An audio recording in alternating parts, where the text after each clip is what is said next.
And now, it's 10 a.m.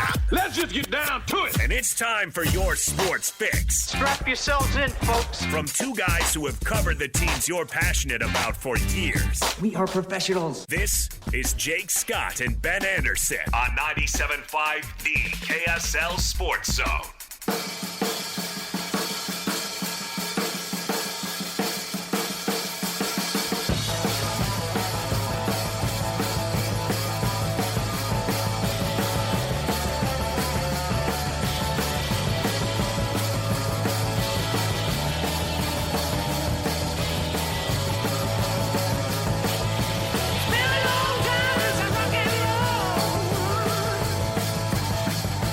Jake and Ben, 97.5, the KSL Sports Zone. Jake Scott, Ben Anderson. Happy Friday. Getting the lead out on a Friday. Little energy to end the week. Yeah. You're a Zeppelin fan, yeah? Passingly. I'm not a Zeppelin guy. Okay. But I don't own any of their music. I read a great biography about Led Zeppelin that was really good.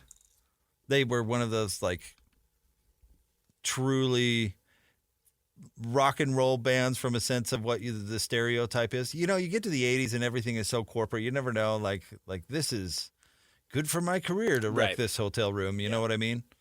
And they were more pure at heart when smashing the hotel room. Okay. Does that make any sense? Came from a different place. It came from a different place. Yeah. But anyway, yeah. Great. You have your bucket list bands. I mean, I wish that could be on my bucket list. Sure. You know, as you're watching, I've seen The Who in person, and I think, I'm so grateful that they're, and this was the early 2000s, that they're still around where I can see them play, because never going to see Led Zeppelin. And you know what? Subbing in other members with a band like that, I don't know if it works. You know what I mean? Like, if John and Paul got back together, and John didn't unfortunately die, and they got back together in 88 and subbed out Ringo and George. Right. That's not the Beatles. Not the Beatles. I saw Guns N' Roses with just Axl, and it's it's not Guns N' Roses. But yet the Rolling Stones have just Mick and Keith, and there's been 12 other members of the band. Yeah. There's Zeppelin is obviously on the Mount Rushmore of music of the last 75 years. It's like the Beatles. It's Led Zeppelin. Probably Nirvana. Is probably in that conversation. Some people would argue U2. But, there's, the bands, and Led Zeppelin is one of the bands. Listen, if somebody's... And a very, very, very elite field. If somebody's making an argument for U2 on the Rushmore thing... Well, it's the U2 people. You can just... The same people that would say... Rush would be on there. You could just automatically dismiss their opinion. I'm with you. But what I like kind of about Led Zeppelin, and they truly sold out in a really weird way, because they started off as a band that was trying to rip off the blues, but still have kind of a hippie vibe. Mm-hmm. And then they turned into the flagship response to the hippies in the 70s, which was more... I don't want to say angry, because Led Zeppelin isn't really angry, but they have an edge. You know what I mean? There's a real edge to their music, and it's not, come on, people, now, let's smile on your brother. Yeah. It's an interesting reflection on the vibe of the young person at the time. Should probably put the Stones in that conversation of... Oh, yeah. You can make an argument. The very select few. I would listen to dozens of arguments for Rushmore bands, but U2 just isn't one of them. No, I'm with you. That's hey, what do you think about Oingo Boingo on there? I love Oingo Boingo more than U2, but yeah, they don't belong. Great take. Yeah. I do like Oingo Boingo. Huge Devo fan. They don't belong on the thing. On the thing. Yeah, no, not that garage hipster band that you saw at Deviate or whatever band. They're not going up there. Right. Anyways. U2 was my first concert ever. Yeah. Really? Are you a U2 guy, or is that just Not circumstantial? No, circumstantial. I was young. I was 10, probably 10 or 11. I get that. Tagging along. tagging along with the family. Lenny Kravitz was supposed to open. I was actually super excited for that, but then the concert got delayed like a year, so then they had, I think, the Fray open. Okay. Not as cool. Different, yeah. I don't know if I actually remember my first concert, honestly. Mitch Ryder and the Detroit Wheels. Really? Devil in a blue dress. Yeah. It's just like they were playing in some port when I was in Baltimore with my parents. All right. That's pretty random. Yeah, it was weird. That's really random. Very. Do you have a favorite concert? Oh, I've been to a lot of good concerts. Sure. I've been to really small concerts at Kilby Court that were very memorable, that were fun and just like intimate. I've had conversations or concerts where I randomly hung out with the band before, like just got lucky, was staying at the same hotel and they were hanging out and they were very nice. I just went to the 1975. They were awesome. They just played a great show. It's like a very good show. I saw Lady Gaga. She puts on an amazing show. Like, there's all different. Well, there's all different strokes. Concert experiences. Yeah. Yes, I will grant you. A lot of my favorites have to do with who I was with and what was going on as much as the band's performance. Now, listen, the band's performance really impacts it. But I've seen a lot of solid performances, so you got to have personal experience that separates one from the other. If I were to ask you what your favorite meal was of all time, you can think of the food, but honestly, you're probably the best is like who was there? Where were you? What was the setup? Where were you coming from? Where were you going? It's Friday, so we can be distracted, right? So I met my wife when she worked at Simmons Media. Mm-hmm. She worked for X. She worked for other radio stations in the cluster. She mainly did promotions, that sort of thing. Although she was an intern on that the morning staple over there. With our friends. She knows Richie T. I'm just saying they're acquaintances. Which is funny because she has all these through the promotions thing. She has all these interactions with all these famous bands that she just blows off. Yeah. Like, I don't even remember those guys. But she ended up leaving. Right? She went and did the career pivot, as they say, and actually was the marketing director for the Egyptian Theater in Park City, which is kind of a cool gig. But I didn't see her for a couple of years because we didn't date. We just kind of worked together, passed each other in the hall. Uh-huh. And anyway, we reconnected at a 311 concert. That was the next time I saw her, was at a 311 concert. And that started everything. Kind of. It was funny because I definitely didn't have a shirt on. That's how you got her. And should have ripped that thing off sooner. Absolutely had my long greasy hair tied up in a bandana. Yeah. And was looking really cool. Looking cool. And was looking really cool. I think that was it. She was like, "Oh, look at this dude." Singing Ember or whatever that song's called. Amber. Exactly. Yeah. Just jamming out in general. Alex Carey texts in. First concert, Depeche Mode, 1993. That's a very good one. Okay. Depeche Mode rules. I don't know what to tell you. Depeche Mode's awesome. You know what? I don't know them enough to have an opinion. They are one of those bands that everyone you listen to now is like, yeah, the first band I fell in love with was Depeche Mode. When they realize, like, oh, there's all this other type of music. See, I've tried to get away in my, I have what I like, and I'm pretty set on it at the moment, I'm not that open. PK keeps telling me, like, why don't you get into country? It's just like Jimmy Buffett or blah, blah, blah. And I'm just really not all that open to new experiences. But you know what I don't want to do now? Because I've learned the lesson. I don't want to judge a band based on their fan base or popularity or lack thereof. And seeing people live totally changes how you view them. Do you want to know where I really learned that lesson? Mamma Mia. Okay. Never even considered ABBA as a band. Because like, ABBA? What? ABBA? Dancing Queen? ABBA? Pass. Yeah. I see Mamma Mia. I'm like, wow, there's some real tunes in there. Now I've got my own daughter requesting Knowing Me, Knowing You in the car. Yeah, I'm not a jam band guy per se, but I bet you I would get Grateful Dead if I went, or I would get Fish if I went. Yeah. I would get it. I don't want to go. But you don't want to be a smelly hippie, but I would get it there if I is went. Probably a draw there. There's a reason I go. That stupid thing you used to hear about Dave Matthews was totally true. I was absolutely lukewarm on Dave Matthews, and I actually still am somewhat. But I saw him live once, and I came away thinking, like, all right, this guy's about more than ants marching. Like, and that live, how they groove and the violin and all that stuff, like, yeah, that's a thing. I can see it. I liked him better after. You know what I mean? I had that same feeling with soccer. If we're going to talk sports, I'm not trying to get away from this conversation. It's Friday in the summer. I was a little passive on the idea of Major League Soccer. I wasn't working in this business when they were coming through. So it didn't generate excitement for me. It wasn't something new for me to talk about. And then when I finally got to a game, and I didn't go until they were at Rio Tinto, and I just immediately had it. I just was like, oh, I cannot wait to come back and do this again. Soccer I needed to get to know, which is actually something more about which I'm going to experience, I think, with hockey too. So I'm going to have to get to know a little bit because my brother played soccer when I was growing up, but it was never my thing, and I was never in on soccer to begin with.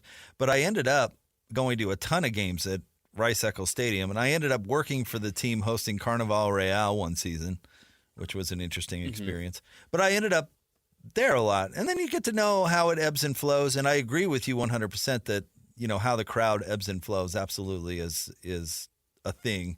And a thing you can get into and makes the experience fun. But that was a game I had to figure. Like, I'll give you another example. I don't know what I'm watching when I watch UFC.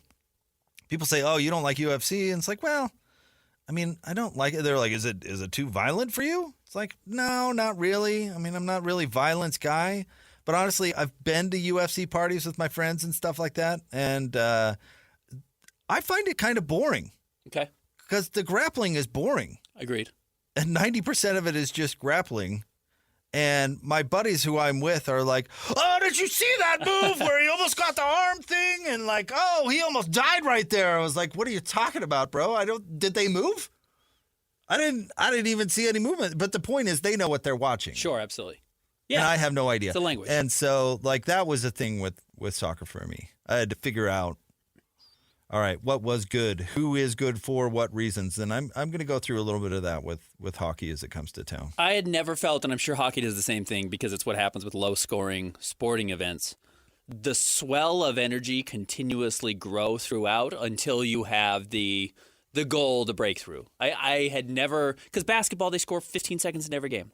Football, they actually score relatively quickly. Not every game, but, there's scoring every quarter. The slow build of soccer and that the whole crowd recognizes it, and I didn't recognize it at the time, and I joined in, and then seeing, the opportunities, how important they are, and then when it finally breaks through, I thought was unique to soccer, and I get why that's such a huge value, and I get why it turns out 100,000 people crowds in Europe. And I think hockey's going to do the same thing. Obviously, we're going to start with 10 to 16,000 people at the Delta Center, but that build up, those chances, those opportunities, finally breaking through is going to be really cool. I actually don't get the 100,000 thing in Europe, but hold on with me here for a second. I'm not faulting anyone or whatever. I just don't get it because still, even having gotten to know soccer a little bit, it's pretty far down on my sports consumption list. Right. In fact, right now, I'm not watching any outside of RSL. Like, I'm not dialing in for what the Champions League just finished or something like that. Like, exactly. I'm with you. Like, right. But that's me personally. I don't have to get it. Other people get it. I don't understand the European affection with soccer. In fact, the whole world affection with soccer doesn't make a whole lot of sense to me, but it's obviously a thing to them, so I'm not going to hate on it. I told you about our Australian friends who came and visited the States for the first time, and they were doing this big road trip, and they were going to end up in San Francisco on a game day for the Niners. And we were like, get Niners tickets. Go see the game. They had fun at the game, but you know what their takeaway from it was? Boring. Yeah. He was like, something happens for 2 seconds, and then we stand around forever. It's like, and it wasn't his thing. I understand that. So that's all. That's my only addendum. Now, I think sports can move up. Like Formula One, for instance, is really interesting because there's this big swell surrounding that TV show, right? And so it's actually significantly lifted the popularity of the sport in this country. And I bet going and seeing it in person, I've also heard this a lot about NASCAR, which to me it's just a bunch of people going around in circles, but you go to it, get the experience. You feel the energy, you see the actual speed, and you have a different appreciation for it. Yeah, I had buddies who did a whole guys trip to Talladega with a RV on the infield. And I think they said from what they remember, it was pretty sweet. How many teams are in the Premier League? I mean, it's crazy how tightly smashed in all these teams are, considering they all exist in the UK. No, they're all obsessed with it. The same way we're obsessed with football. But it would be like if we took 20 NFL teams and put them all within 150 miles of each other. I mean, they are on top of each other. All of these teams are, so I get why that also makes it completely rabid. Our country is huge. Huge, and yeah. not all that densely populated, believe it or not. Anywho, do we want to talk finals? Should we just save it and get to it next? Yeah, we can save it. Let's do it in the Talked a lot of Depeche Mode in the first top 3 stories. segment. If anyone wants to do a call-in on the app with their That's a good idea. concert experience Great idea. or best concert experience, or even if you want to go the Mount Rushmore direction, fire open the KSL Sports app, hit call-in, and send us a message. Christian will get it there in the control room. We can maybe share some of the best concert experiences out there. We'll do that before the end of the show. All right, stay tuned. Jake and Ben, 97.5, the KSL Sports Zone. It's time to break down the biggest stories of the day. This is the top 3 stories of the day on KSLSports.com. 97.5, the KSL Sports Zone.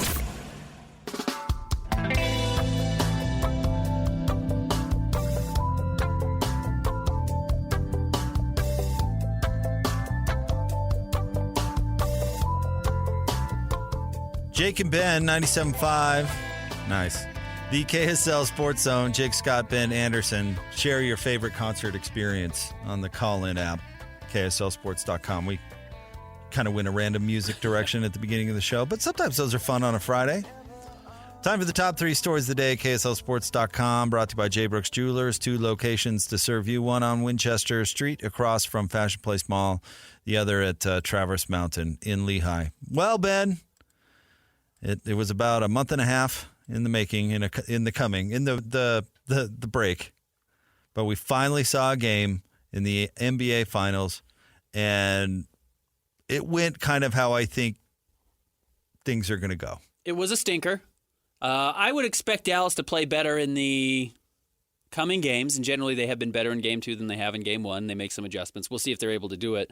But honestly, I think a lot happened that we had kind of speculated might happen, which was, how good is Kristaps Porzingis going to be? You know, is he going to have his rhythm? He came off the bench, and he was incredible. In fact, I think that was the best I've ever seen him play, at least in that first half. And I've seen him have some good games. He's had some good games against the Jazz, but he was making everything. He was posting up. He was hitting threes. He was blocking shots. And it looked like, oh, yeah, that's a good player who's had a month off to rest and bounced right back into his rhythm. And they probably, I don't want to say over-rested him, but they probably could have brought him back had they needed to earlier, and never had to against Indiana, so they let him just get extra rest. And I'm sure he's been running around and working out and finding that rhythm off the floor.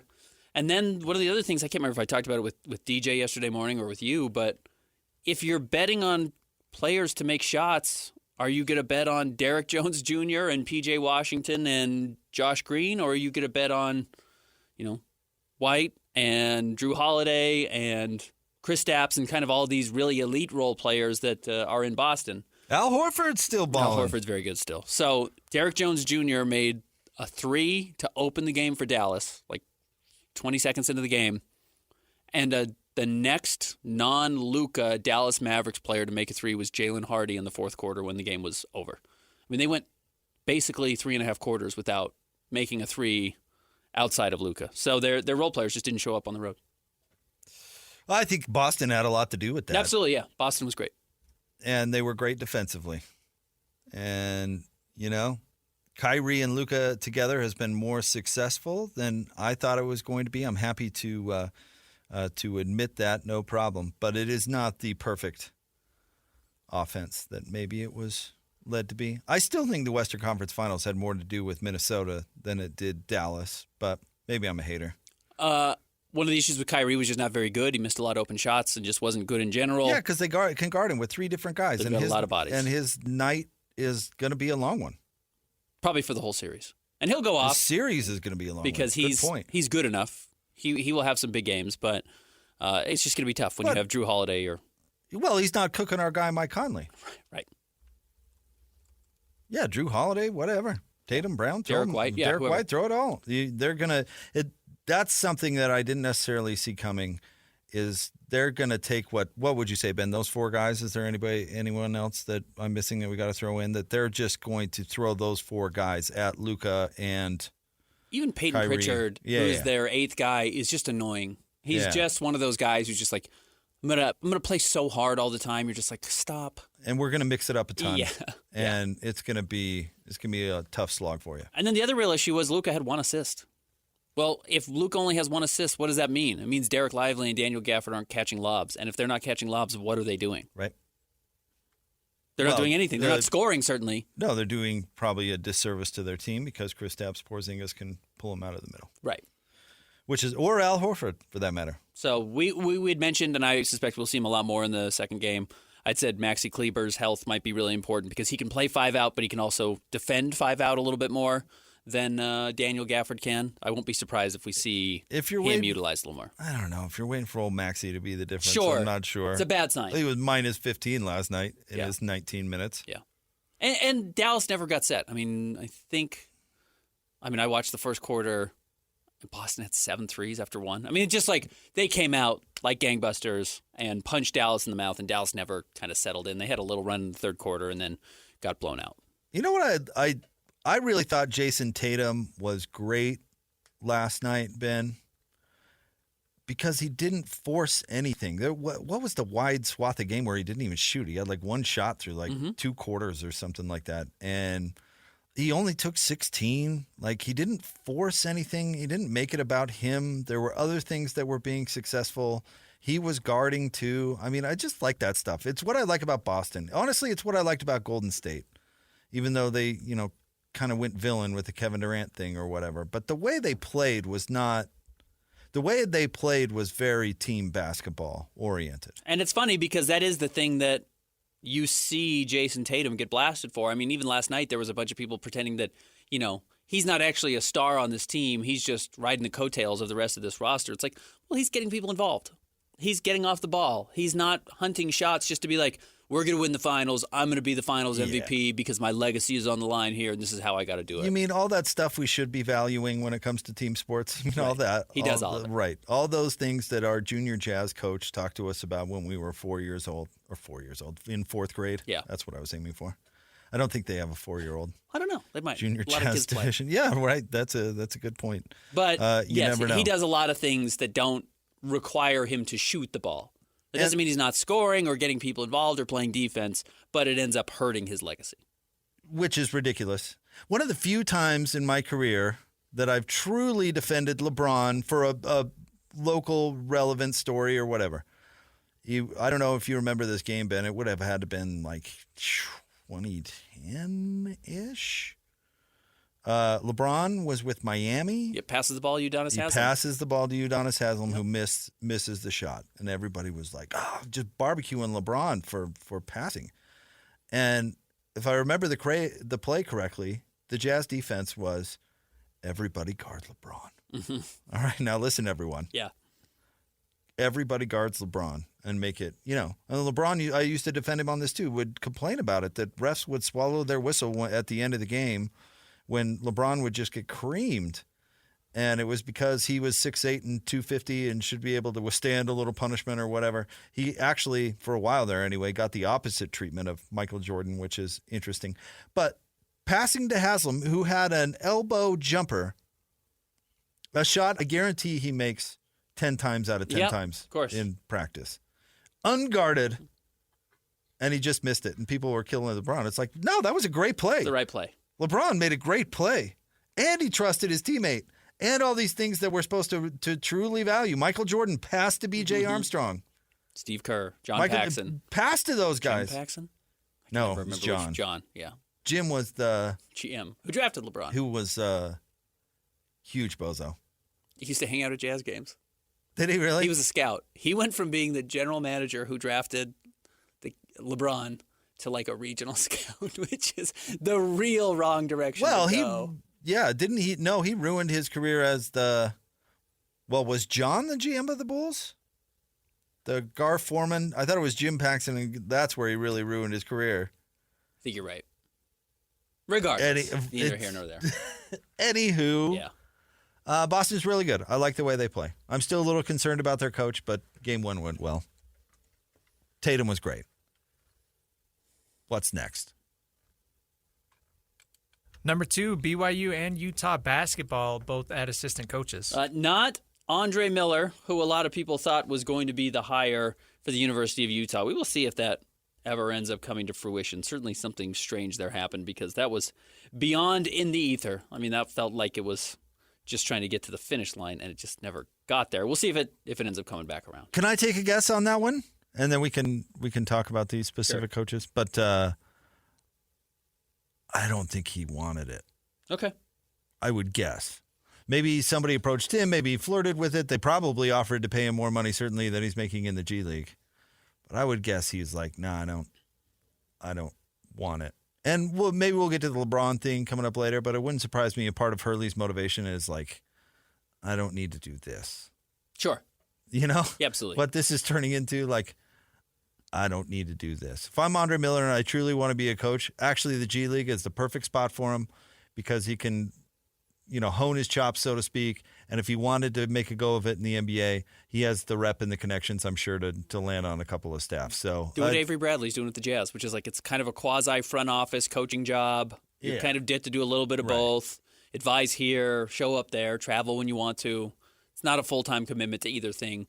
And college basketball, you can't go in 1 foot in. You got to really jump in. And his whole thing would be as a recruiter, and I don't know if that's something. Maybe he actually wants to coach. So the Utes add Josh Eilert. He was the interim head coach at West Virginia. It's actually a really good addition. And let me tell you, I think this is a better addition than Andre Miller. Oh, for sure. Like, this is a guy who's been entrenched in college basketball. He was a short-term assistant before he became the interim head coach because, was it Huggins? Who was it was rough. Dropping slurs on the radio and getting fired as a result. Not good. But he was an assistant for a short time, but he was the director of basketball operations, which basically means you're kind of managing the transfer portal, monitoring players that become available, watching high school kids, etc., in the Big 12 footprint, which is not something Andre Miller's been doing. Yeah. And I get that Andre Miller's a sexier name. This is a guy who's been boots on the ground that you probably actually want because what do you need to recruit players to Utah?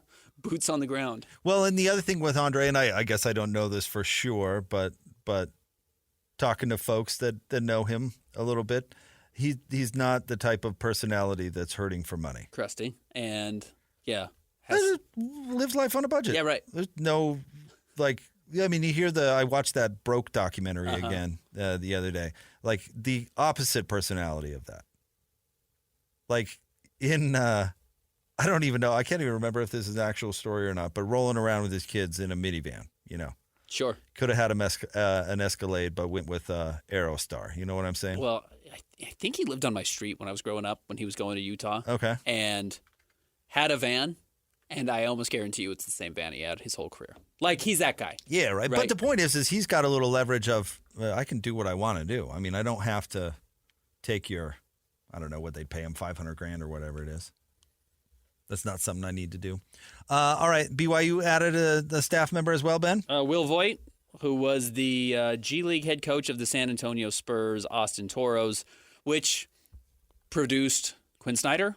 Will Hardy was supposed to get that job when he was an assistant with San Antonio, and for whatever reason, he ended up sticking with San Antonio. I don't know the whole story there, but he was going to get that job. Like, G League head coach is a very high-level job. In fact, I've told you if I were an NBA team and I were hiring an NBA coach, I would hire from the G League. That's the direction I would go. I would not go UConn. I would not go Dan Hurley. I would find who's the best G League coach, and I would bring them in. BYU is obviously going in the NBA direction. I mean, this is just another one of those. I mean, it's just messaging, right? Like, these guys show NBA players how to be NBA players. You want to be an NBA player, BYU is going to put you in a position to put your best foot forward. I mean, you can see what they're selling it. You say something funny, Ben, though.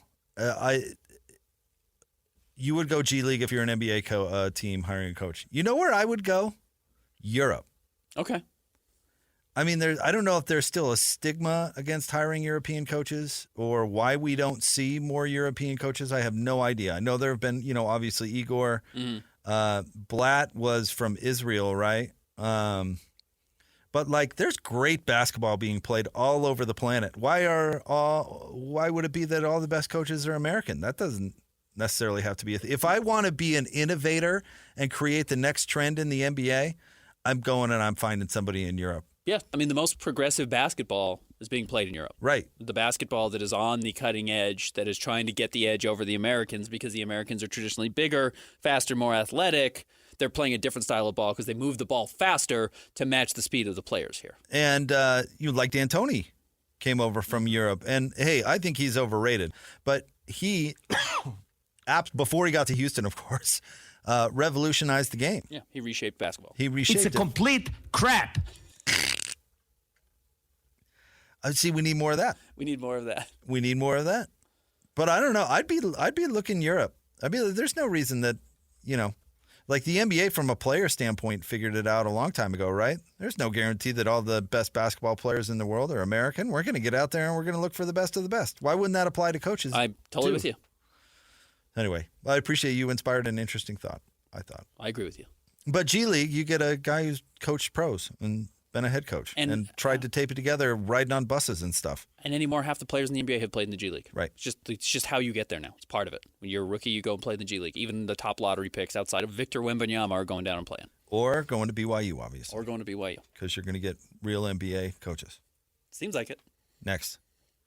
Adam Silver says expansion for the NBA could be on the way.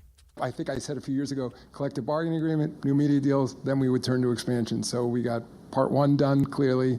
Media deals, it's been a long process. It's ongoing, and we hope to wrap it up relative near term.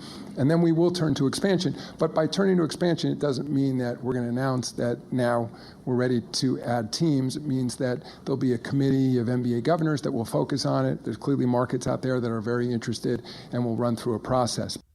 I'm curious if this is like college football expansion where it's already baked into the conversations with the TV deals where, hey, if we were to add franchises in these specific markets, does this deal go from, $76 billion? Can we raise that up to $80 billion over the next 10 years? And, of course, those markets are Las Vegas and probably Seattle. And the answer to that is obviously yes. Probably yes. Otherwise, yeah, why would you do it? Why would you divvy up the money more? We certainly wouldn't be talking about it. Right. So the answer to that is yes. This is the order they wanted to go in. He just laid it out right there. Interestingly enough, the Big Ten went opposite, right? They expanded and then negotiated their deal. That's why the door is probably slammed shut for the near future on Big Ten expansion, although people keep telling me the Utes are going. I think we got to remember, Ben, that during the pandemic, a lot of money was lost. There was some money lost, for sure. And I think the decision was made then that expansion was going to happen because they've got to make up that dough. They still got to pay that piper. And expansion is a really easy way to do it. And the NBA has not been like other leagues and overly expanded too quickly. So you could certainly make the argument that this has been coming for a while. Speaking of European players, the influx of European players has been a big... Far exceeded expansion of... the talent expansion has far exceeded team expansion. I would agree. And, the G League is what it is, but you can't just keep jamming players into the G League. And you know what? You're probably letting some really good players go to Europe and that sort of thing. Jared Butler. Butler. You zinged me with that one. I enjoyed that. That was good. There are good players who are not getting time in the NBA right now. Right. So this all makes all of the sense. And plus, there's obviously a gold rush to Vegas. Yeah. Everybody's going to get in there quick. I don't know about Seattle. I don't feel as bad for Seattle as everybody else does. No, they blew it. Yeah, I mean, they voted against it, quite literally. They blew it. Like, it came down to a ballot initiative, and they voted against it and then lost their team. And it's like, I don't like that game either. I really don't. No, I don't like not. the public money for... No, nobody does. But you know what? This is reality. Well, and then what happened? And this is what happens now. I would have to look at who actually built it, but what's their thing up there? It's like Climate Change Arena or something. They ended up building now an empty arena. They built an arena, and I don't know who paid for it. I don't know if the taxpayers paid for it, in all honesty, or if some billionaire up there paid for it.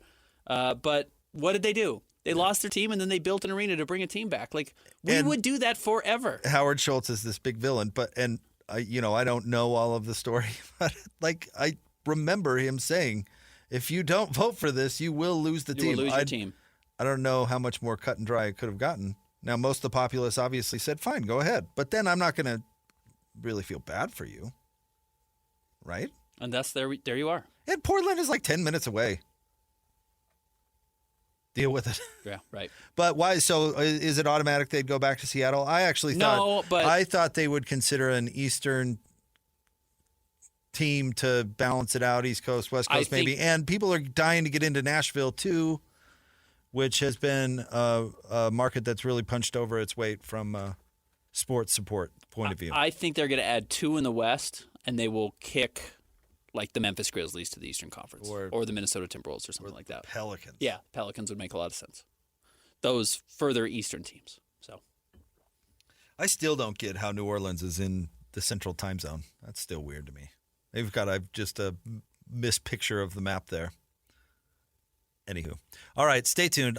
But I think you and I are on the same page. We 100% expect the NBA to expand sooner, Vegas is too obvious. Sooner rather than later. Yeah, Vegas has the building. It's Vegas. There's $1 zillion there. Certainly before 2030. Yeah, I think so. Yeah, way before 2030. I would expect an announcement in the next year or two. Okay. It's very possible. All right, stay tuned. More Jake and Ben coming up next. 97.5, the KSL Sports Zone. Whether it's the Jazz, Utes, Cougars, or Aggies, these guys have got you covered. Time to eat, fellas. You're locked on to Jake Scott and Ben Anderson. 1, 2, 3, move it. On 97.5, the KSL Sports Zone.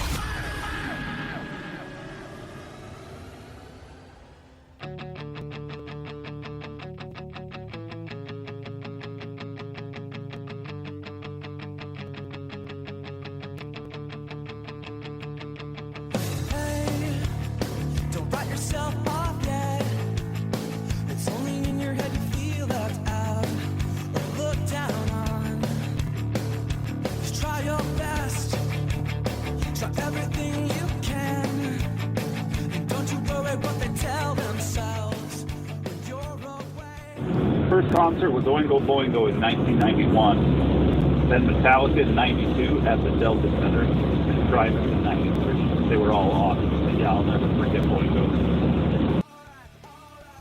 All right. Shout out to Greg. Using that call-in feature on the KSL Sports app. Funny that I just randomly mentioned Oingo Boingo, and Greg's like, that was my first show! You know the story about Oingo Boingo in Salt Lake City? No. You know the hotel over by the Salt Palace where the guy threw his family off the balcony? Oh, how do you know this stuff? No. You don't know that story? No. So buckle up, Buttercup. We're in purgatory here. Whoa. A guy went off the rails, off the deep end, and threw his family off the top floor of a balcony here, locally, right over across. But I'm not going to say the hotel because I don't want to give him bad press. The lead singer of Oingo Boingo, Danny Elfman, who wrote the Simpsons theme song, is the voice of Jack in Nightmare Before Christmas. The singing voice, wrote a lot of the music. He went and stayed in that hotel because he loves that hotel and specifically that room. And he wrote Dead Man's Party, which is Oingo Boingo's big hit. No, about that? About that thing. Wow. So some Utah ghost lore. Local connection to pop culture. And apparently wrote a lot of Nightmare Before Christmas in that room. That's where he likes to come and write. Because he gets the creeps? I guess so. He likes the haunted aspect of it. Okay.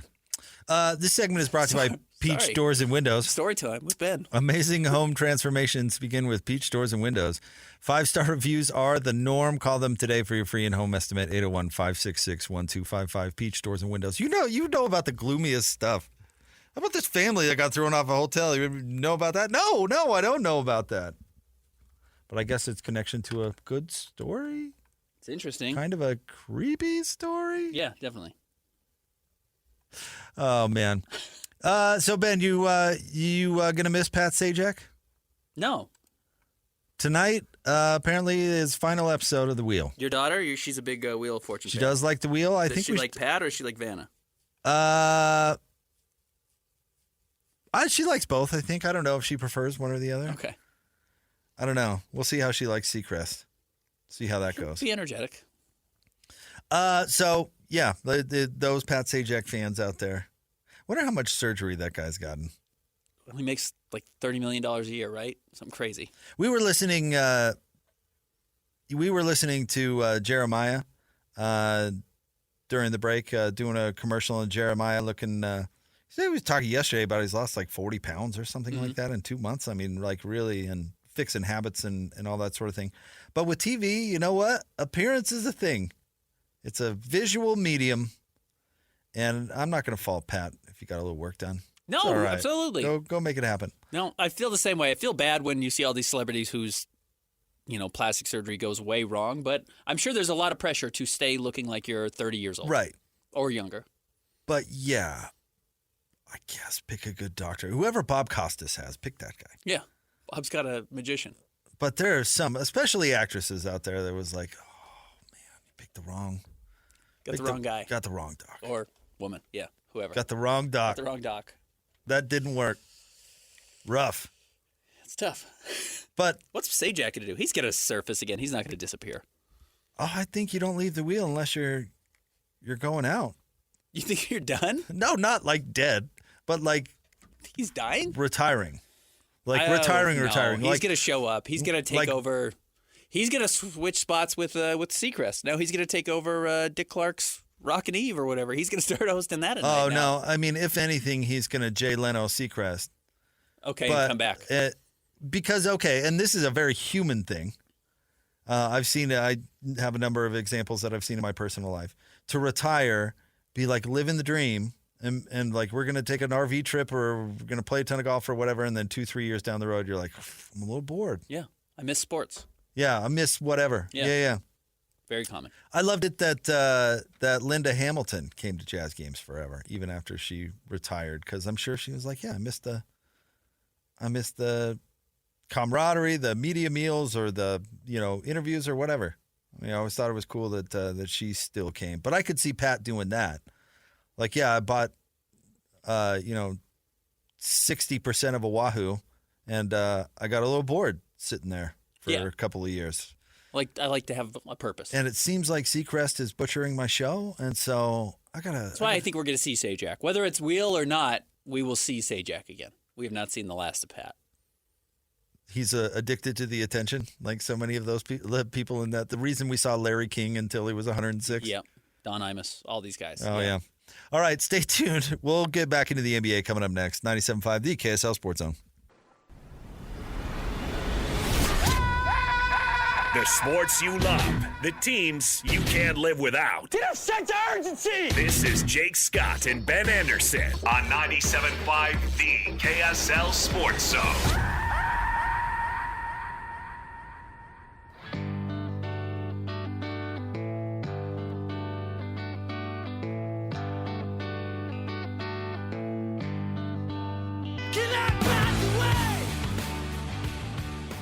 Vince Young playing this week. He is down with Ford. Played 6 seasons in the NFL, arguably one of the best NCAA quarterbacks of all time in Texas.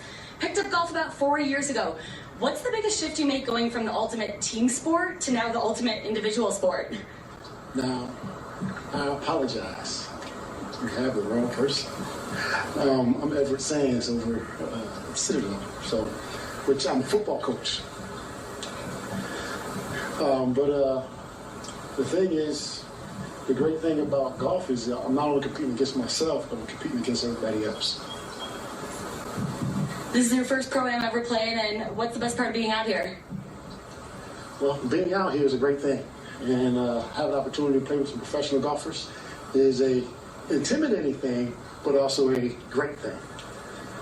Good luck this weekend. Hey, I appreciate it.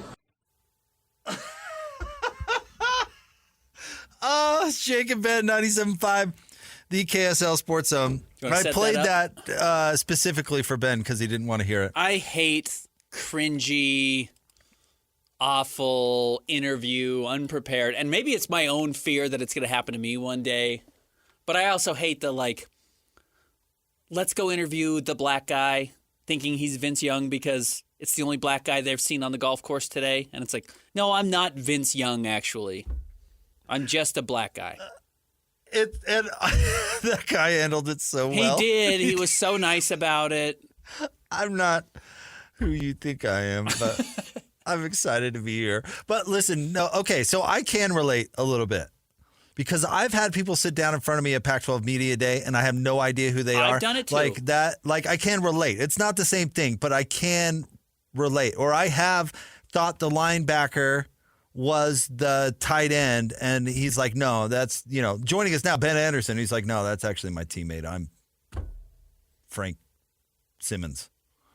And it stinks, and it's embarrassing, and I can relate to a certain extent. But I got to tell you, if you're the reporter, you got to just take the L and throw it back to the tower. Yeah, you do. Don't do the follow-up. And listen, to tell people what pro-ams are, and honestly, to make this mistake a little more excusable, like pro-ams are just a warm-up round before the tournament, but it's a way they sell sponsorships. They say, okay, you'll get this many spots in the pro-am if you sponsor the tournament. They try to get some celebrities on board, and then every group plays with a pro, and you play a scramble or whatever it is for 18 holes, and it's how the tournament, or it helps the tournament make money or whatever. And they probably, this reporter probably got a list of the celebrities that were going to be there, and I'm sure Vince Young is on the list, and I'm sure she saw someone she thought was Vince Young and goes to the guys in the tower, guys, I got Vince Young right now.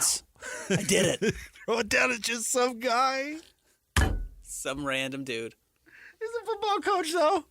Yeah, at least he has some football ties. But listen, when that happens and you step in it, throw it back. Don't be rude. Don't be rude and cut him off. But when he's done, be like, hey, thanks for that. Sorry about that. Back to you guys. Sincerest apologies. Appreciate your perspective. And then you go back to the hotel room and you look for another job. Yeah, correct. Yeah, right. You tighten up the old resume. But what you don't do is try to bail it out by following up with, well, you're here at a pro. What does it mean? Yeah, it's like, no, dude, he's just a guy. He got invited by his cousin Larry, who, got a sponsorship spot or something or whatever. Or he works for a company that sponsors the event or whatever reason that just normal folks play in pro-ams. Kills me. Oh, but mainly I wanted to play that for Ben because it makes him uncomfortable. It is funny, though. Yeah, it's absolutely brutal. Hey, a bunch of Jazz coaching changes. Do you want to talk about them quickly? Sure. They're not a lot of names that I think people are going to be familiar with just because you don't know that many assistant coaches because the Jazz have 30 assistant coaches like every team in the NBA now. It's no longer just Coach Chiesa, Phil Johnson. Kenny Knapp. Yeah, and Jerry. So Shane Fensky, who previously served as Vice President of Analytics and Insights, has been moved to the role of Assistant General Manager. Sean Sheldon, who actually is one of the coaches you might resemble. He's a huge dude. He's on the broadcast at halftime all the time. He's great. He's been promoted to the front of Will Hardy's staff. He'll be the front of the bench. Andrew Warren, who is an assistant video coordinator for the team, is moving to an assistant coach's role. Justin Mazzulla, of course, the brother of Joe Mazzulla, the head coach of the Boston Celtics, who was an assistant coach and video coordinator for the Stars, is moving to the video room as assistant video coordinator. Torin Dorn, Katie Benzin, who joined the Jazz as basketball operations generalist in 2022-23, will now serve as the Stars assistant general manager. So a bunch of names, a bunch of moves. Man, staffs are so big these days. But it's good. I mean, honestly, we talked about spotting coaching talent earlier in the show. I mean, that's how you discover good coaches in the same way you discover good players. And now that you have a budget where you can actually have a really big staff, it's better for everybody. You and I, we interviewed Coach Woj last year a few times. We actually had a chance to go see their facility and sit down with Coach over there. But, they're investing in the whole system, top to bottom. You don't hire a top-notch coach like that to be in charge of your G League team because you're not utilizing it to your advantage, I think it's smart. If you have the resources, do it. It's a pretty cheap investment. Yeah. And your if players you feel like it's going to make a difference. And they get like a private coach and other people to do the scout and the game plans and all those sorts of things. It's all good. It shouldn't fall on just three guys. It doesn't need to. Absolutely. No, that's a crazy amount of work. And in some ways I've talked to assistant coaches and they liked when it was a smaller staff because I think everyone had a little bit more power and it was easier for everyone to be on the same page. But some bigger staffs probably make everything easier. But here's the thing, it wasn't conducive to development because you have three coaches on staff. They're busy. They're busy watching film and doing scouts and doing all that sort of thing. Correct. You're not pulling aside the 12th guy on the bench and saying, all right, we're going to spend a half an hour, and I'm really going to help you develop your skills one-on-one. Like those sorts of things where you had to come in and learn the ropes and figure it out as you were a young player because you didn't have a coach paying attention to you. Right. You just got very limited time. You barely played? Yeah. In practice, you were probably a bit of a crash test dummy, You don't develop that way. Now, I mean, Ben, you go over to practice, and even in the short bit that they let us watch, there's like a coach a player. I mean, they're getting one-on-one time or at very least, these position groups have 2 or 3 coaches with them at a time. It helps you get better, easily. Is my point. And, you'll have one coach for 2 players, and they kind of get that full time, and that's their guy, notoriously Alex Jensen and Rudy Gobert. And probably ended up playing a role in how the Mavericks beat the Minnesota Timberwolves because Alex Jensen was coaching against Rudy Gobert, and I'm sure that was helpful. But we'll see. A couple of names missing on this that I'm inquiring about. So we'll see. All right. Ben, other NBA news, and we can get back to the finals coming up. Did you notice that your guy Woj coming out saying Dan Hurley's headed to L.A. today? To interview. To meet officially with the Lakers about potentially taking the job. Weird he hasn't met with them at this point, right? Well, define meet. That's why the Gordon Hayward never called Gail thing was kind of funny because it's like, well, he texted her and today, whatever. Like it happens a lot at this time in the draft where people are like, he never worked out in Utah. I remember this was a big thing. Marcus Smart never worked out in Utah before the Dante Exum draft. And Quinn Snyder revealed 4 years later, he's like, I talked to Marcus Smart for 3 hours on the phone the night before the draft. That we were going to draft him, and he was totally cool with it. Like, not everyone makes it. Yeah. I don't know if there's injuries or whatever. You're right. There are busy schedules. I mean, he probably had a Zoom or a go-to-meeting or a whatever. And he can do that from the beach in Oahu if he has to. They probably sat down with his agent already, that sort of thing I think gets overplayed. But I do think if he's going out there, there's probably a certain amount of family kind of thing. Like, hey, come out and see if you can live here. See if this is a thing that we want our family to do, all those sorts of things. This still just baffles me. And I wonder, Ben, and you tell me, you have a good read on the inner workings of the NBA. Is this a signal that LeBron re-signing with the Lakers is not a given? That maybe at the 11th hour, the Jeannie Buss decided to take her franchise back? Because, make no mistake, J.J. Redick was the plan, or it doesn't take this long to hire a head coach. Even if he had to do the broadcasting, he could still broadcast and be a future head coach, I would think. I mean, maybe the NBA doesn't want that. Doubt it. But yeah. But you could have him hired and then, just say, like, we're putting it off. Well, you don't have to announce it. Shams, brought to you by Clutch, was reporting that JJ was putting together a staff. Right. And now they do an about face. I wonder if the Lakers are actually taking their franchise back, which would be interesting. Or if they're coming to a compromise with LeBron. Like, you can have Bronny or you can have JJ, but you can't have both. I'll be curious to see which direction this all goes. But I did notice, Ben, not only was Woj reporting on this story, who was not reporting on this story? Any of LeBron's people. Yeah. We didn't get any of the, LeBron, sources close to LeBron say that he'd be excited about working with Coach Hurley in the direction of the Lakers. We didn't even get a victory lap from Wendy's saying, see, I told you LeBron wasn't hiring the next coach. We got none of that. We got radio silence. I would be surprised. I wonder. I would be surprised if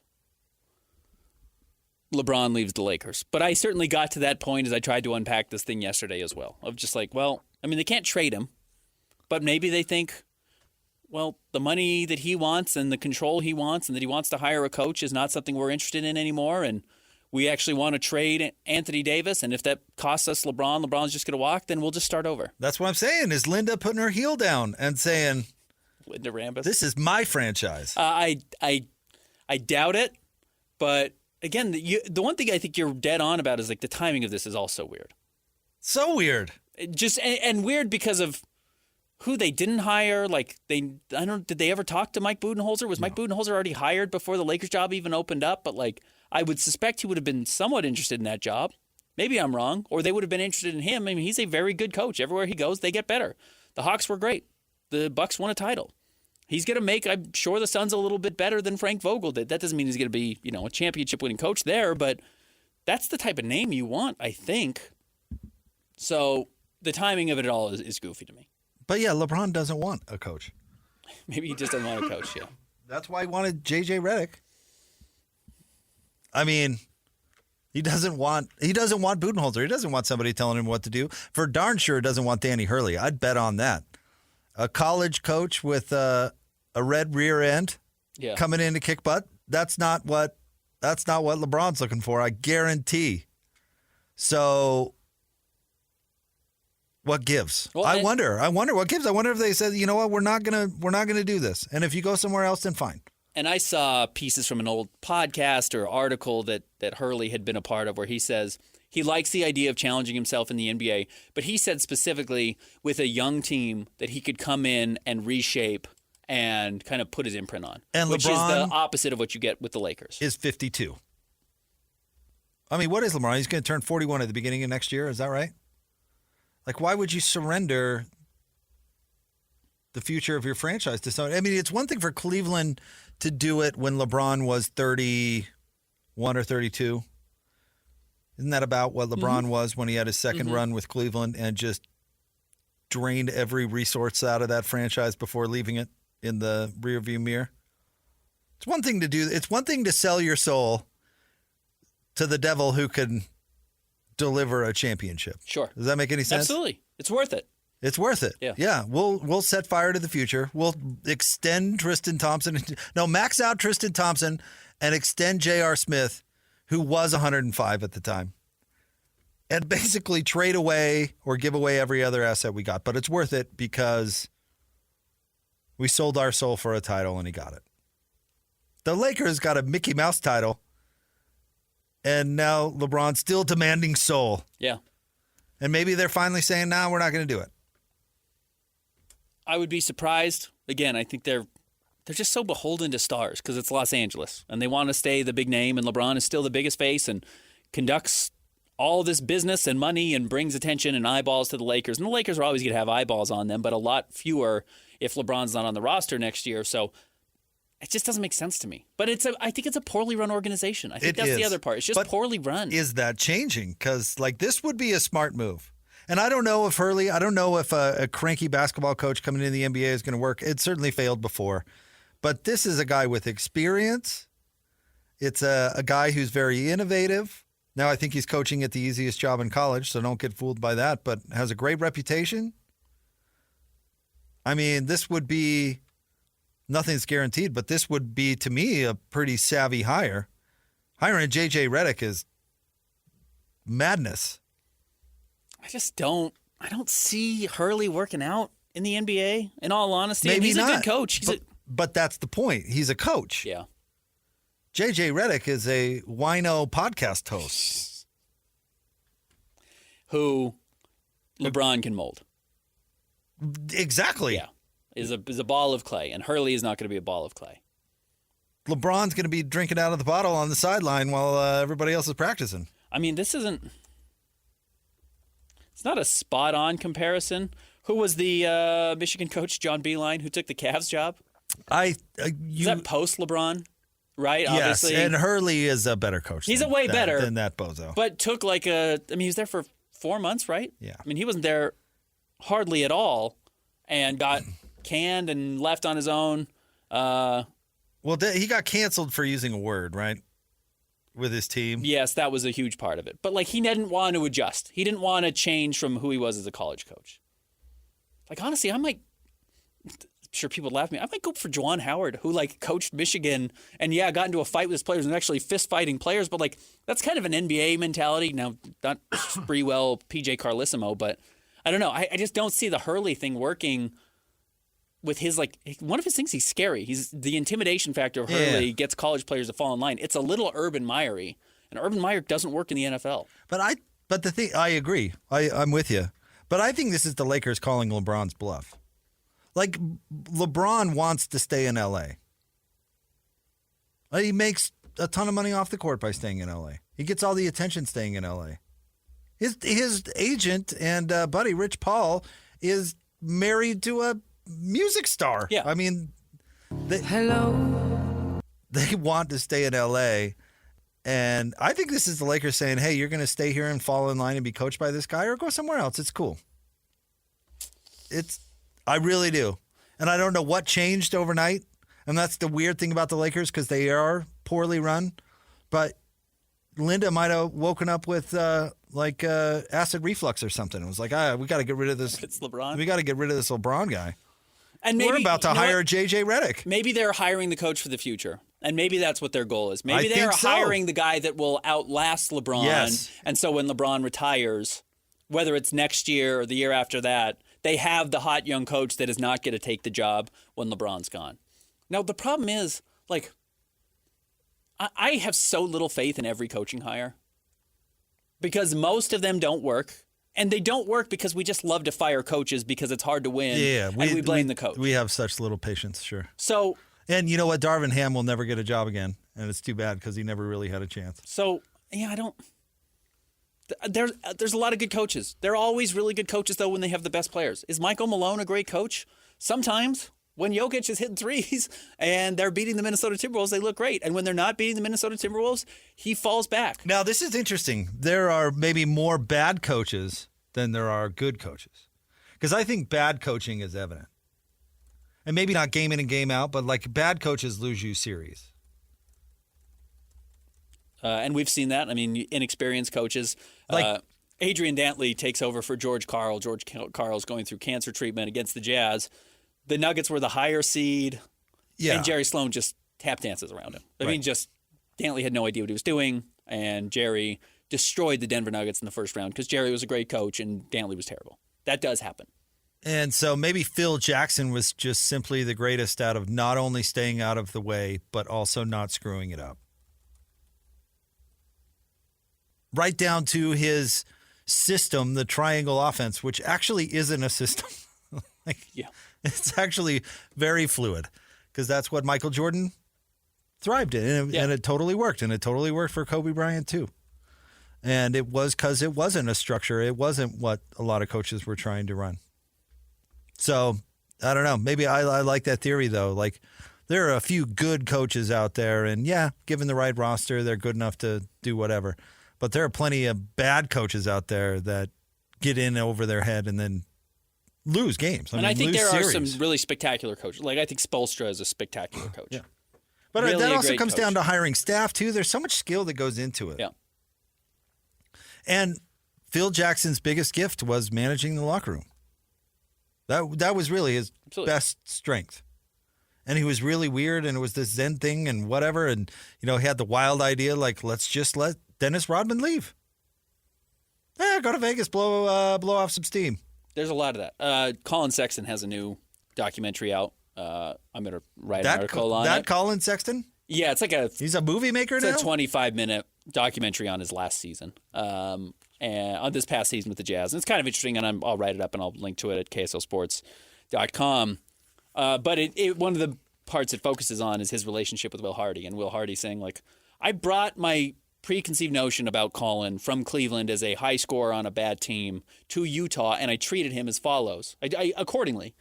And I had to change that. And I had to realize, Colin needs a different type of coaching than what I thought he did. And I do think that's pushing buttons. That's a part of a coach's job that's really important. Not to just shill for Colin, but that was the most interesting storyline of last year.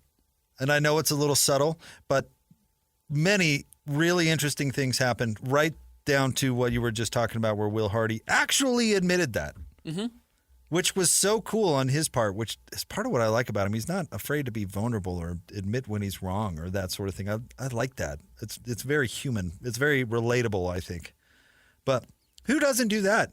Ben, I know that since we had worked with certain people in common in the past, I'm sure you had a preconceived notion about me. I battle that all the time when I just meet random people who think I'm one certain way or whatever simply because of my radio show, which is fine. And I actually take it as a compliment because I try to put my personality out there a little bit and whatever. But a lot of times those, like I said, something somebody doesn't like about the Cougs one day or the Utes one day, and all of a sudden it's like, oh, I hate that guy. And next thing I know, you're giving me a dirty look in the Maverick or something. Yeah. You know what I mean? But I like it that somebody's going to come out. Will's like, oh, that's not this dude at all. I was wrong. Yeah. And this is how I can connect with him. This is the position I can put him in. And then Colin, to his credit, adapted his game. And I think it was a really interesting dynamic last year that there were two clutch players on the team that both had to do the same thing to succeed. You had Hot Dog and you had Colin. And they both basically got the same mark. Like, if you want to be on this team, you got to play hard and pass. That's it. You're going to move the ball. We're done hot dogging. And the message got through to one of them. And the message got through to one and not the other. Yep. It's so fascinating. Yep. And Hot Dog barely played. And Colin has the coach coming out going, no, this guy is a dude. He's great. I was wrong totally about him. We're going to use him in the right way. Love coaching this guy. He said that after almost every game. I love coaching Colin Sexton. He didn't say that at all last year. Colin Sexton's last 56 games of the season, to this point of getting a lot out of your players, meeting them halfway or wherever you have to meet them to generate their best basketball. 21.2 points and 5.6 assists over the last 56 games, which is when he started. And he was starting, really good. Shooting 50% from the floor and 41% from three. Like 21-5 on 50, 40, and 85. That's borderline all-star. Like, that's a very, very high-level player. If you can get that out of your players, that's good coaching. You know what I like about Colin that says a lot about him, in my opinion, is it says less to me that's how he played in Cleveland wasn't necessarily how he wanted to play. It was the role that was there. The role that was there, and that the coaches asked him to play, which a lot of people would fall in love with that and have, right?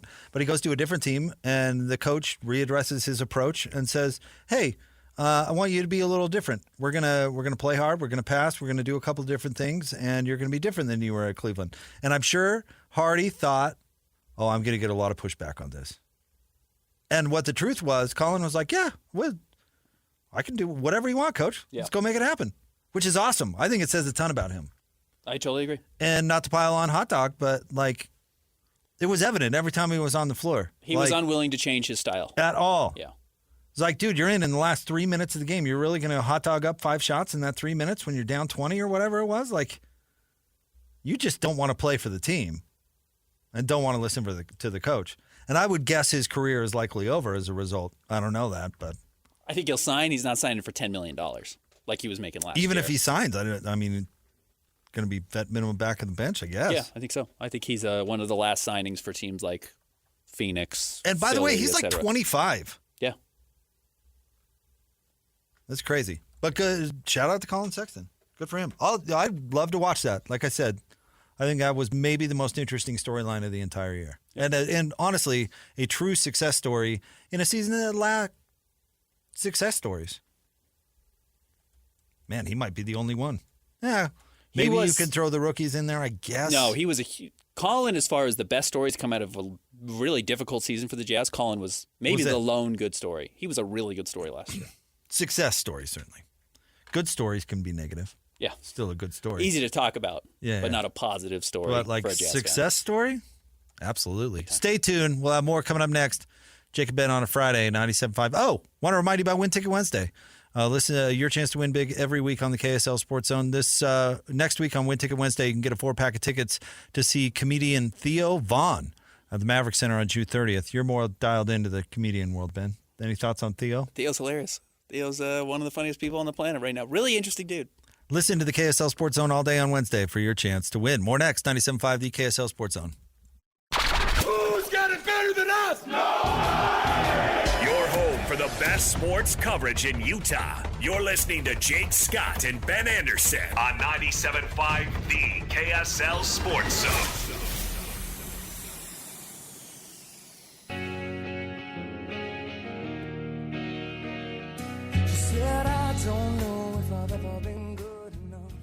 Tatum has the rebound. Floats it out to Pritchard on the left wing. Pritchard shovel back to Porzingis. How about a trail three? Got it! That's some good stuff here, man.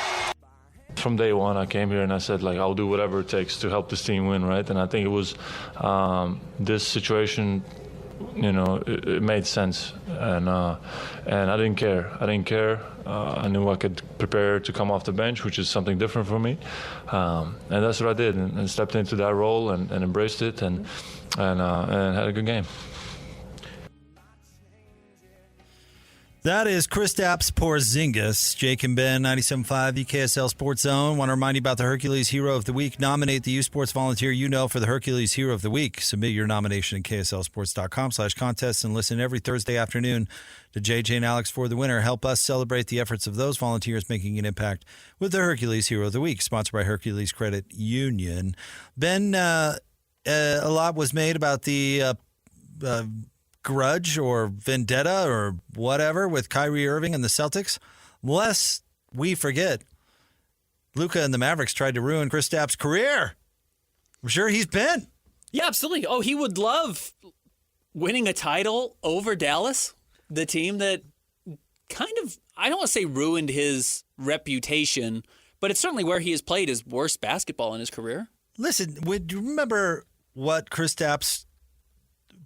how he was viewed before he was traded to Dallas? Like one of those untouchable guys. When we started using the word unicorn, it really came up because of Kristaps Porzingis. Right. Like that was really when that term of the shot blocker who also shoots threes, that's really when that word crescendoed. So then he gets traded to Dallas, and he stands there and watches Luka play basketball. And then everybody looks at him and goes, "Hey, dude, why are your numbers down? Why do you stink?" He's like, "Well, instead of being a critical component in what the team was doing, I'm now just standing here and watching Luka play basketball." And then after it goes to the Wizards, actually has a decent season, but nobody cares. Everybody just has this opinion now that, oh, he wasn't the unicorn after all. He kind of stinks. And you know what? He's not the unicorn, but he certainly doesn't stink.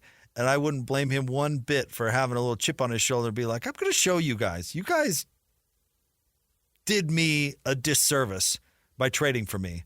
And now I'm going to beat you in the finals. I bet that's a thing. Hugely. And it is funny, and we can bring this back a little bit to a local conversation, is he established himself as this untouchable largely because he was unique physically, because he is 7'3". I mean, he's not 6'11", pretending to be 7 feet tall. He's legitimately 7'3". He is huge.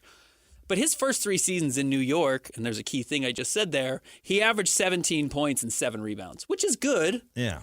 It's not blow your socks off good. But where was he?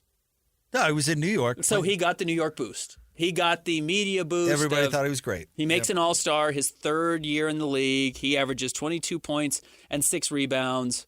That's fabulous. Great. He was the only good thing Phil Jackson did as GM of that franchise. I think that's accurate. He tears his ACL, doesn't play, gets traded to Dallas, and averages 20 points a game, but loses kind of that mystique of who he was supposed to be. But to make this a local conversation, man, Lauri Markkanen's just a lot better than Kristaps has ever been. His numbers are way better. He's actually been on some good 500-level teams that the Jazz keep pulling the plug on midway through the season, but could finish 500 or better, which was not what was happening with the Knicks when Kristaps was there. Lauri's just a really pretty spectacular player. It's easy to look at these other guys or look at how good Kristaps was last night and realize, oh, Markkanen's a step above even him. You know what's interesting, though, is I think they're really different. They're actually not comparable in a weird way. I think Lauri is actually a wing in the NBA, and I think Kristaps is a big in the NBA. But I think both had to learn, like Chicago tried to play Lauri as like a 4, like a hybrid. Yeah. Like a hybrid big. They were still in love with the idea that, well, he's 7 feet tall. That means he's a front court player. Which he's not. He's not fully a front court player. And you know what? He's actually a good enough defender that you can get away with playing him at the wing. I don't know if that will be true his entire career, but for now, that's true. Kristaps was a big who, like all bigs, wanted to be a wing, tried to convince everybody he played for that he was a wing, but he really needed to learn to be a little tough and defend the rim and be a big, because that's where he's going to play in the NBA. And what does Boston use him as? A big. A big. Yep. He's a 4-5. 5 out big. Yeah. He's a big. He's their best rim defender. He's not, Kendrick Perkins. Correct. But he had to toughen up a little bit. Yeah, absolutely. And I think he did, because he had to learn what his position was going to be, and it was never going to be wing. Even though I remember when he came through with the Knicks, and I was like, for the first time, I was like, I can't wait to see this guy. And it's like, oh, yeah, he doesn't want to play big. That's not what he's interested in. Like Wemby, interestingly enough, plays pretty big. Even though his absolutely. natural He will play in the post, and he's happy to do that. Right. And that's good. That's when San Antonio got better, was when they stopped trying to play him as a wing and played him as a big. And that's probably where he's going to end up too, even though he's super skilled. You're exactly right. They tried to play him with Zach Collins, and that was a mistake. But that's not Lowry. Lowry is legit a wing. That's his game. That's how he works. He's never going to be a good rebounder. That's not. He's a good 3-4, and at 7 rebounds a game as a 3, you're awesome. If you're trying to play 4-5 and he's getting 7 rebounds a game, it's not good enough. Not going to cut it. Yeah, I'm with you. I agree with you. And then it's where are you in the hierarchy of your team? And ironically, Kristaps they tried to make him a 1 in New York, the top player on the roster, and he wasn't. And then the Mavericks tried to make him the second best player on the roster, and he wasn't. And now Boston is finally asking him to be the third best player on the roster, and he's incredible. I think he could actually be a 2. He has a bad fit for Dallas. Okay, yeah, sure. And Luka was trying to figure out Luka still. He's not in Boston. He's the 3. You're right. But I actually think he's good enough he could be a 2 if he stayed healthy. And that's kind of the interesting question about Lauri Markkanen, again, is where is he best? When teams have tried to make him the third best player on the team, he was what he was in Cleveland, and they kind of gave up on him. Now, they got Donovan Mitchell back. It wasn't like they didn't value him, but they were like, well, this will be our third best guy, and he was only averaging 14 points a game. And the Jazz said, what if we make you the number 1, and he jumps up to 26 points per game? Right. And where is he actually? Probably somewhere in between. Right. He's probably best served as a 22, 23 point per game player, as the number 2 option most nights. Maybe some nights he's the number 3 option, but most nights he gets the second most looks because he's not a prolific shooter. He's a great shooter. He doesn't like to shoot that much. Yep. All right, stay tuned. Wrapping up the show. Coming up next, Jake and Ben, 97.5, the KSL Sports Zone. Whether it's the Jazz, Utes, Cougars, or Aggies, these guys have got you covered. Time to eat, fellas. You're locked on to Jake Scott and Ben Anderson. 1, 2, 3, move it. On 97.5, the KSL Sports Zone. Two amigos on the airways, talking sports. They got him Matrix and also loves his tie-dye. Ben's got style with his scarves. Oh my.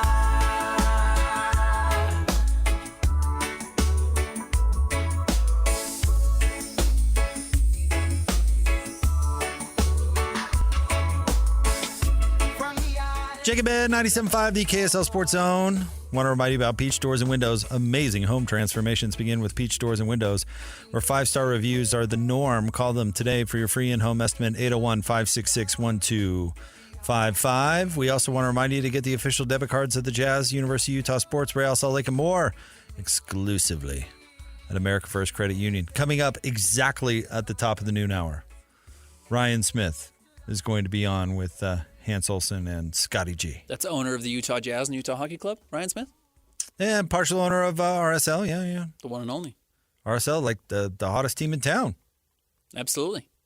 Man, I'm so stoked for hockey. We had Sean Dursey on with Jay, our hockey insider, and Kyle Ireland, who's our hockey writer. I think that's been announced. I don't know. It is sorry now. If I just spoiled it. It's out there. Well, you had to know KSL Sports was going to cover hockey. What is well, this? Of course, Some we were going to have a dedicated writer. Mickey Mouse operation? No, yeah, we're here to do it. Daily rag? No, we do it right. Yeah. Anywho, dump that. No, I'm just kidding. I